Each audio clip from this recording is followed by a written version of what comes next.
आज आपण इथं जे लोणचं बघणार आहोत ते तेलाचा वापर न करता फक्त 15 मिनिटात झटपट बनणारं लिंबाचं लोणचं बघणार आहोत। मग ते लिंब कशी घ्यायची किंवा त्यात मसाला कोणता वापरायचा इथपर्यंत त्याच्यामध्ये व्यवस्थित मी टिप्स सांगितलेल्या आहेत। तर तुम्ही व्यवस्थित हा व्हिडिओ बघा शेवटपर्यंत, तुम्हाला कळेल परफेक्ट प्रमाणात लिंबाचं लोणचं कसं बनवायचं। एक नंबर लागतं आणि वर्षभर टिकतं। तेलाचा वापर न करता इतकं सुंदर लोणचं बनू शकतं, हो बनू शकतं। तर मी आज इथे या व्हिडिओमध्ये डिटेलमध्ये हे सर्व तुम्हाला इथं व्यवस्थित मी सांगितलेले आहे, तर पूर्ण बघा। नमस्कार, मी सुषमा धुमाळ, सातारी तडका या माझ्या यूट्यूब इन्स्टंट फेसबुक चॅनलमध्ये स्वागत करत आहे। आज मी तुमच्यासाठी झटपट 10 ते 15 मिनिटात बनणारं लिंबाचं लोणचं घेऊन आले, ते पण तेलाचा वापर न करता आणि वर्षभर टिकणारं असं आपलं लिंबाचं लोणचं बघणार आहोत। तर चला बघूया त्यासाठी काय काय लागतं। वर्षभर टिकणारं लिंबाचं लोणचं ते पण तेलाचा वापर न करता बघणार आहोत। इथं मी पाव किलो लिंब घेतली, तर अशी पातळ सालीची आपल्याला लिंब घ्यायचे। पाव किलो साखर लागणार आहे। इथं मी मोहरी हिंग घेतलेला आहे, जिरा पूड घेतलेली आहे, बडीशेप, लाल तिखट, हळद, चवीनुसार मीठ। आता सगळ्यात अगोदर आपण जे लिंबू धुवून घेतले ते स्वच्छ पुसून घ्यायचेत। ओले लिंबू ठेवू नका, आपल्याला हे वर्षभर टिकवायचे लोणचं, किंवा तुम्ही कमी क्वांटिटीत करत असाल तर ते 3 ते 4 महिने टिकणारं लोणचं असणार आहे। त्यामुळे पाण्याचा वापर नाही पाहिजेत। जेवढं लिंबू असेल तेवढंच आपल्याला साखरेचा वापर करायचा आहे। बघू शकता लिंबू पुसून झालेली आहेत। आता आपल्याला ते कट करून घ्यायचेत। एका लिंबाचे आपल्याला 4 भाग करायचेत। बघू शकता अशा पद्धतीने आपल्याला व्यवस्थित कट करून घ्यायचेत। आणि लिंबामध्ये बी ठेवू नका, त्यांनी काय होतं, बी मुळे जास्त लिंब लोणचं कडू होतं। बघू शकता अशा मी बारीक फोडी करते। तुम्हाला मोठ्या फोडी ठेवायच्या असतील तरी काही हरकत नाही, तुम्ही मोठ्या ठेवू शकता।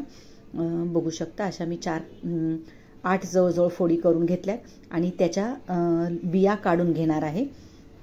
एकाही फोडीमध्ये बी ठेवू नका, बी पूर्ण काढून टाकायची आपल्याला। बघू शकता ही थोडी प्रोसेस एखाद्याला कठीण वाटती किंवा जास्त वेळ लागणारी असती, पण अवश्य तुम्ही बिया काढा। बियांनी खूप कडू लोणचं होतं, बिया काढूनच टाकाव्या लागतील। बघा आता ह्या अशा पद्धतीने मी सर्व बिया काढून घेते आणि सर्व लिंबू कट करून घेते। बघू शकता मी बिया साईडला केल्यात। आता आपल्याला सर्व लिंब ही कट करून घ्यायचेत अशाच पद्धतीने। बघू शकता इथं आपले लिंब कट झालेत, बिया पण काढून टाकलेल्या आहेत। आता एका भांड्यामध्ये सुक्का भांडं आहे, ओलं नाही आहे, पाण्याचं ओलं नाही आहे। आता त्याच्यामध्ये आपल्याला लिंबाच्या फोडी ठेवायच्यात। बघू शकता आणि हे आपल्याला भांडं आहे ना कुकरमध्ये लावायचे, कारण की हे 2 शिट्ट्या करून घेणार आहे मी। आपण झटपट लोणचं बनवते, 15 मिनिटात हे लोणचं बनतं। बघू शकता मी कुकरमध्ये पाणी टाकले, त्याच्या खाली प्लेट ठेवली, त्या प्लेटमध्ये सुद्धा थोडंसं पाण्याचा टिपका टाकलाय जेणेकरून प्लेट हलू नये। आता बघा आपण जे लोणची तुकडे करून घेतलेत लोणच्यासाठी लिंबाचे ते, आणि त्याच्यावर पॅकबंद झाकण ठेवूया। आणि आता कुकरचं झाकण लावून आपल्याला 2च शिट्ट्या करायच्यात, खूप जास्त शिजवून घेऊ नका, 2 शिट्ट्या करून घ्यायच्या। तोपर्यंत आपण काय करायचं, एका कढईमध्ये मी इथं मोहरीची डाळ घेतली 2च चमचे, जास्त पण घेऊ नका, कडवट होतं। बघू शकता मोहरीची डाळ घेतली, ती भाजून घेते आणि त्याच्यामध्ये मी मेथीचे दाणे 3 ते 4च घेतले, जास्त घेतले नाहीत, एवढेच घेतलेत। खूप प्रमाणात टाकलं तर लिंबू खूप कडू, लोणचं खूप कडू होईल। 4-5च दाणे घेतलेत, ते सुद्धा भाजून घेऊया।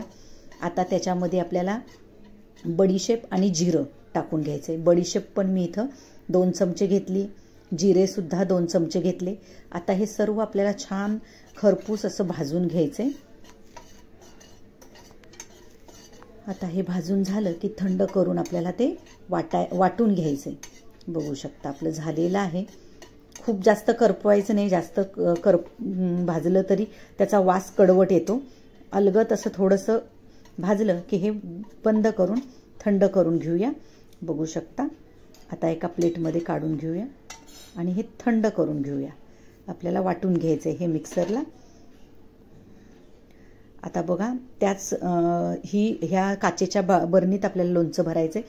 मग ते जास्त दिवस टिकण्यासाठी खराब होऊ नये म्हणून काय करायचं, कढईमध्ये हिंग टाकून घ्यायचा आणि कढई छान गरम झाली, हिंगाची वाफ यायला लागली की त्या बरणीला वाफ द्यायची. तुमच्याकडे जर विस्तू असेल तर तुम्ही विस्तूवावर हिंग टाका, पण आता सगळीकडेच चुली नसतात शहरातनं शक्यतो. मग अशा पद्धतीने कढईमध्ये हिंग टाकून ती व्यवस्थित बरणी आहे ना हिंगाच्या वाफेवर व्यवस्थित करून घ्यायची, म्हणजे आतला त्याचा काय ओलसरपणा असेल किंवा काय ते व्यवस्थित होऊन जाईल. बघा इथं आपण ते थंड झालेला मसाला सुद्धा वाटून घेतलेला आहे, झाला आहे. आता आपण कुकर थंड झाला आहे, बघूया आपलं शिजलेलं. बघू शकता आपल्या लिंबाच्या फोडी पण शिजलेल्या आहेत, बघू शकता. बघा शिजली व्यवस्थित. दुसरी एक फोड बघूया, बघा इझी तुटली जाते, शिजली. आता आपण कढईमध्ये काय करायचं, जे लिंबूची फोडी शिजवून घेतल्यात 2 शिट्ट्या करून त्या काढून घेऊया. कढईमध्ये 1 ते 2 मिनटं कढईमध्ये फास्ट गॅसवर त्याला जराशी त्यात आतमध्ये पाणी राहिलेलं असताना ते थोडंसं होऊन द्यायचं. बघा पाणी थोडीशी उकळी यायला लागली त्या लिंबाच्या पाण्याला. आता काय करायचं आपल्याला, त्याच्यामध्ये ना आपण जो मसाला वाटून घेतलाय बघा झालेला आहे. आता आपण मसाला वाटून घेतलाय तो पहिला टाकून घेऊया. ह्याच्यामध्ये मसाला काढून घेतला की आता त्याच्यामध्ये आपण हिंग टाकायचा आहे अर्धा चमचा, हळद अर्धा चमचा आणि लाल तिखट जवळजवळ मी इथं 1 चमचा घेतले. चवीनुसार मीठ टाकायचे.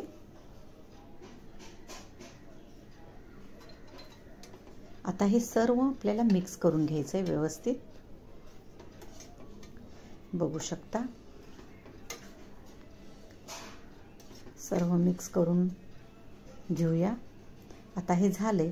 आता त्याच्यामध्ये आपल्याला साखर टाकायची.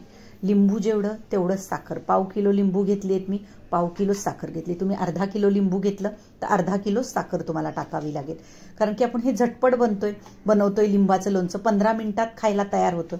आता हे व्यवस्थित साखर टाकून हलवून घेऊया आणि खूप वेळ आपल्याला शिजवत बसायचं नाहीये. आपल्याला थोडंसं हे घट्ट व्हायला लागलं, 5 मिनिटाची प्रोसेस आहे की बंद करून द्यायचे. बघा साखरेला चांगली उकळी आलेली आहे आपल्या आणि घट्ट व्हायची पण प्रोसेस चालू झालेली आहे. आता आपल्याला काय करायचं, त्या टायमाला गॅस बंद करून द्यायचा आहे आणि थंड होऊन द्यायचं आहे. खूप जास्त शिजवलं ना वातड होतात त्याच्या साली. बघू शकता थंड झालेलं आहे आणि आता आपल्याला बरणीमध्ये असं तुम्ही भरून ठेवू शकता हे लिंबाचं लोणचं आणि लगेचच खायला सुरुवात करू शकता. असं नाही की ते 2-3 दिवस मुरून द्यायचं. बनवल्या खायला सुरुवात करा. 1 नंबर चवीला लागतं आणि इतकी चव सुंदर असती ना, तुम्हाला नक्की आवडेल. तुम्ही नक्की आता ह्या थंडीमध्ये खूप प्रमाणात लिंब यायला लागलीत तर तुम्ही अशा पद्धतीने मी दाखवलेल्या पद्धतीने लिंबाचं लोणचं करून बघा. वर्षभर टिकणारं तुम्हाला नक्की आवडेल. बघा आपलं इथं लिंबाचं लोणचं तयार झालेले, तेलाचा वापर न करता. तुम्हाला कशी वाटली रेसिपी? आवडली असेल तर मी दाखवलेल्या झटपट बनणाऱ्या लिंबाच्या लोणच्याची रेसिपी तुम्हाला आवडली असेल तर तुम्ही हा व्हिडिओ जास्तीत जास्त शेअर करा आणि तुम्ही अजून माझं चॅनल सबस्क्राईब केलं नसेल तर प्लीज सबस्क्राईब करा. माझ्या चॅनलला लाईक करा, शेअर करा, सबस्क्राईब करा. धन्यवाद.